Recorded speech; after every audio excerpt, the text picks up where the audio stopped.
కురుక్షేత్ర సంగ్రామంలో పాండవులు గెలవాలంటే ఒక గొప్ప వీరుడి బలిదానం జరగాలట.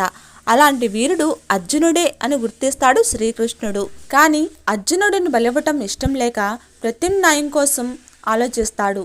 అప్పుడు అర్జునుడికి నాగకన్య అయిన ఉలూపికి జన్మించిన ఇరావంతుడు గుర్తుకు వస్తాడు. అసలు విషయాన్ని ఇరావంతుడికి చెప్పి బలిదానానికి ఒప్పిస్తాడు. అయితే యుద్ధంలో బలయ్యే ముందు రోజు తనకు వివాహం చెయ్యాలని షరతు పెడతాడు ఇరావంతుడు. అప్పుడు గత్యంతరం లేక శ్రీకృష్ణుడే మోహిని రూపంలోని అతన్ని పెళ్లి చేసుకున్నాడట. శ్రీకృష్ణుడు మోహిని అంశతోనే తాము జన్మించామని, మోహినికి భర్త అయిన ఇరావంతుడే తమ దైవమని చెప్తారు హిజ్రాలు. ఆనాడు ఇరావంతుడు మోహినీల పరిణయానికి సూచికగా ఏటా హిజ్రాలు తమ ఇష్టదైవాన్ని పెళ్లి చేసుకుంటారు.